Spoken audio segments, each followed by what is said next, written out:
Tunachohitaji, hawa watoto tusiendelee kuwabebesha mizigo mizito au kuwabebesha misalaba. Wanahitaji kupendwa, kwa sababu kilichokosekana katika maisha yao ni upendo na ule ushirika wa wazazi au walezi. Wengine walikufa wazazi wao, pengine hawakuwaona, lakini kuna wengine walipokea waliowachukua hawakuwalea vizuri, hawakuwaelekeza vizuri, waliwatenga. Hiyo hali ya kutengwa ikasababisha kovu katika mioyo yao, ikasababisha hasira katika mioyo yao, ikasababisha kuto kujiamini tena katika maisha yao. Wakakosa elimu, walitamani kusoma, walikuwa na maono hawa watoto. Walitamani kuwa, wengine ukiwauliza, nilikuwa ninatamani kuwa daktari, natamani kuwa mwalimu, natamani kuwa rubani wa ndege, lakini hakuna aliyewabeba na kuwafikisha kwenye maono yao. Kwa hiyo ile hali ya kukata tamaa, ile hali ya kuvunjika moyo, ile hali ya maumivu kwamba ni nani atakayenisaidia, hiyo ndio imejenga hasira katika mioyo yao na kuona kwamba labda hawafai katika jamii. Lakini nataka nikuambie, watoto wanafaa. Hawa watoto wanafaa na wanaweza kutengenezewa tumaini tena jingine jipya.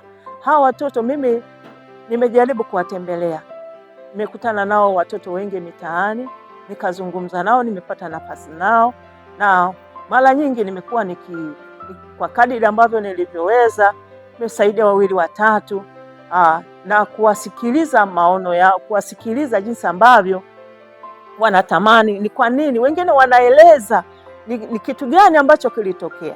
Mwingine anaeleza kwamba baba yangu alipokufa, mama yangu akaolewa sehemu nyingine, kwa hiyo yule baba hakumpa ushirikiano na mama akakosa mwelekeo, na huyo mtoto kwa kupoteza maono sasa akabaki kuwa mtoto wa mitaani. Lakini hawa watoto wanahitaji kusaidiwa, wanahitaji kurudishwa kwenye msingi. Inawezekana kuwarudisha, inawezekana kuwa na taifa lililo bora lisilokuwa na watoto wa mitaani.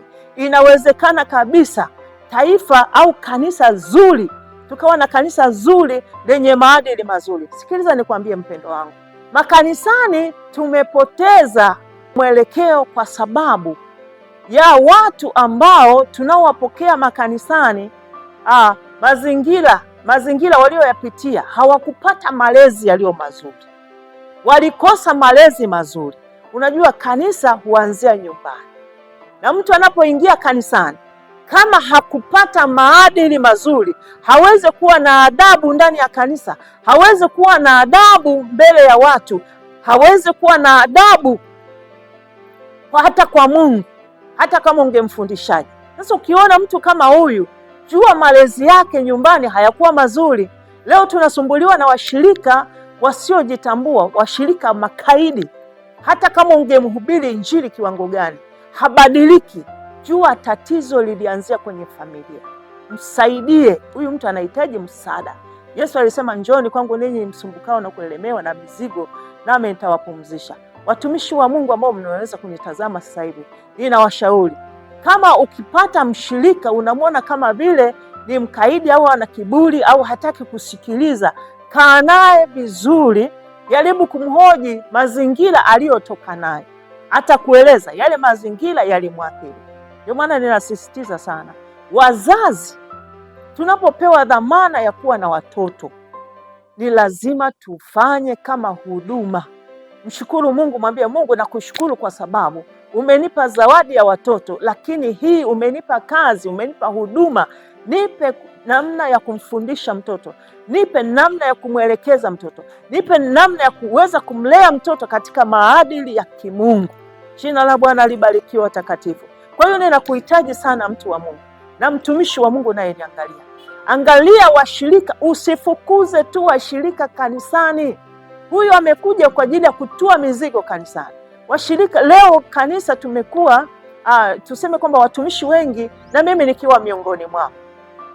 Kweli kabisa, kama mshirika nikiona ananisumbua, wakati mwingine huwa ninatamani kama vile kumfukuza, lakini Mungu alisema na mimi siku moja, hapana, usifukuze, ila msaidie. Mungu amemleta kwako, msaidie, kaa naye, jaribu kuangalia mazingira aliyoyapitia, Pengine amekaa, pengine aliumizwa na wazazi, Baada ya kuona wazazi hawana mwelekeo, pengine ni wazazi ambao wameishi katika hali ya kupigana, kufukuzana kila wakati, kutukana na matusi, hayo mambo yamemwathiri. Na kuna mwingine anaingia ndani ya kanisa, pengine alifiwa na wazazi, hilo nalo ni kovu. Alifiwa na wazazi akiwa bado mdogo, malezi yake yakakaa katika hali ya kutokueleweka, hajawahi kusikia sheria ya mama, hajawahi kusikia mafundisho ya baba. Kwa hiyo sasa, kama mtumishi wa Mungu umepokea mshirika wa namna hiyo, jaribu kukaa naye na kuweza kumsaidia. Huyo mtu anaweza akasaidika, japokuwa huwa unasaidika polepole. Jina la Bwana libarikiwe. Wanasaidika polepole kwa sababu lile kovu alilolipata pale mwanzo limefanya ufahamu wake kuharibika au moyo wake kuharibika, amekosa tumaini. Katika kitabu cha Isaya sura ile ya 40 kuanzia ule mstari wa kwanza, anasema kwamba watulizeni mioyo yao, watulizeni watu wangu, asema Bwana. Kwa nini? Wanahitaji tulizo kwanza. Watu wa namna hii wanahitaji tulizo. Kwa nini? Kuna mambo ambayo yaliharibika, kuna mambo ambayo yaliharibu ufahamu, kuna mambo ambayo yaliharibu moyo, kuna mambo ambayo yaliharibu mfumo wa maisha yao. Kwa hiyo wakajikuta wameumia, hawana mwelekeo. Haleluya! Cha kwanza ni kuwatuliza moyo. Wasogeze karibu, msogeze karibu mtu kama huyu, tuliza moyo wake. Mwambie lipo tumaini, uwezekano upo, uwezekano upo. Mungu ni Baba, Mungu ni Baba, anaweza kusimama. Mungu anasimama kwenye nafasi ya baba yako. Mungu atakutunza. Mwambie Mungu namna ambavyo Mungu anavyompenda. Mwelekeze namna ambavyo Mungu anafanya kazi katika maisha yake. Umwambie Mungu jinsi alivyo, kwamba anaweza kumpa vitu vyote, anaweza kurudisha furaha yake, anaweza kurudisha tumaini lake, anaweza kumwendeleza tena katika yale maono aliyokuwa nayo. Hilo ni jambo la kwanza. Jambo la pili, mwambie Mungu ni Mungu wa msamaha. Maana wengine wanakuja kutokana na hayo, wamekosea, wametenda dhambi. Pengine mtu mwingine, kijana, ameingia kwenye kuvuta bangi, ameingia kwenye kuiba. Kwa hiyo anapoangalia hiyo nafasi, anaona kwamba siwezi tena kuwa mtu mwema katika ulimwengu huu. Mwambie uwezekano wa kuwa mwema tena upo. Haleluya! Uwezekano wa wewe kuwa mtu mzuri ukakubalika katika jamii inawezekana. Mtie moyo. Haleluya!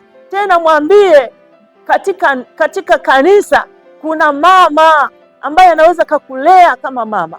Wapo wamama wazuri. Wamama, tuwashike mikono vijana wetu waweze kufanya vizuri, waweze kurudi katika maono yao, kwa sababu kuna vitu ambavyo walipoteza. Kwa hiyo tuliza mioyo yao, watulize. Tukishamaliza kuwatuliza, ndivyo tuanze kufundisha. La tatu, anza kufundisha mfumo mpya katika maisha yao. Wafundishe neno la Mungu, wafundishe maisha.